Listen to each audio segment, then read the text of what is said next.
Vamos a ver el tema de crecimiento bacteriano. Mi nombre es Elena Granados Alegría. La fisión binaria es un tipo de reproducción asexual en el cual una célula madre se divide y crea como resultado a dos células idénticas. Vamos a ver las características de la fisión binaria, los tipos, la estructura de la bacteria, las fases y las proteínas divisoras. También vamos a ver el cálculo para descubrir cuán rápido crecen las poblaciones bacterianas, el crecimiento bacterial y la curva de crecimiento de la población. Como ya hemos mencionado, este es un tipo de reproducción asexual, o sea que no utiliza gametos. Es esencial para la propagación de las bacterias, ocurre generalmente en condiciones adecuadas, también aumentan el número mediante una progresión geométrica. Es esencial recalcar que la fisión binaria no es lo mismo que la mitosis o meiosis. Pasamos a los tipos de fisión binaria, que está la transversal, es la más común, la longitudinal, esta es menos frecuente, y la oblicua. En la primera tenemos ejemplo de la Escherichia coli, en la segunda a la Candidatus Dioximium honesti, y en la última tenemos a Staphylococcus aureus. Luego, para comprender las fases, vamos a ver la estructura de la bacteria. Este tiene un gran hilo de DNA, también una pared celular, un citoplasma, membrana celular, los plásmidos y, por último, el flagelo.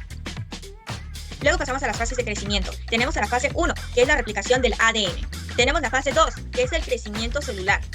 En estas dos podemos ver que en la primera se replica el cromosoma y se va dividiendo. En la segunda ya se ve más claramente cómo se va incrementando y alargando. Aquí participan unas proteínas, FTSZ y otras involucradas en el proceso de la división.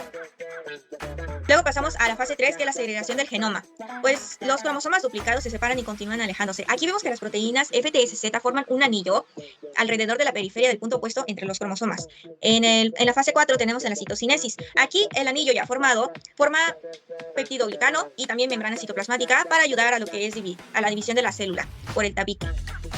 Luego tenemos, por último, a la fase 5, síntesis de una nueva pared celular. Aquí ya se forma completamente el tabique, la célula se divide en dos y forma dos células hijas. Habíamos mencionado a las proteínas divisoras. Entre ellas tenemos a la MIN-E, a la FTSZ, a la CIP-A, a la FTSA, a la FTSK y a la FTSI.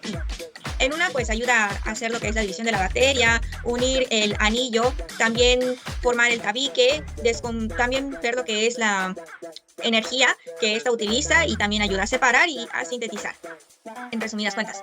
Luego pasamos al crecimiento bacterial. ¿Qué tan rápido puede crecer una población bacteriana? Vemos que de una se producen dos, de dos se producen cuatro, de cuatro se producen 8. Y en 5 horas podríamos tener hasta más de 250 millones de bacterias.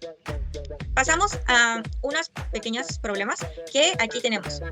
Una célula bacteriana puede dividirse cada 30 minutos. ¿Cuántas células podrían producirse después de 3 horas y cuántos ciclos? Podemos ver que las 3 horas las dividiríamos en 180 minutos y lo dividiríamos entre el promedio de la reproducción, que sería cada 30 minutos. Esto nos daría un total de 6 rondas de división. Y por último, ¿cuántas células haría esto? Pues como tenemos una y que se divide en 2 y son 6 rondas, pues lo podríamos simplificar como 1 por 2 a la sexta. Y como resultado tendríamos 64. Para la división celular, esto depende, o sea, el tiempo depende de lo que es la especie y de las condiciones, del calor, de la humedad, de los nutrientes, y si estos no hay, pues simplemente no se daría o sería más lento. Sucedería más lento. Por último, tenemos a la curva de crecimiento de población. Aquí la población bacteriana generalmente exhibe un patrón de comportamiento que sigue varias etapas o fases. La primera es la fase de retraso. Aquí las bacterias apenas se están adaptando a su medio y están empezando a crecer poquito. La fase de crecimiento exponencial, cuando ya se adaptaron y sube su crecimiento exponencial.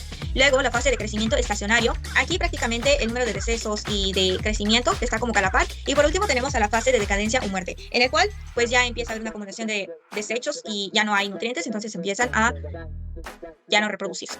Muchas gracias por escuchar y si tienen dudas, aquí tienen las referencias bibliográficas.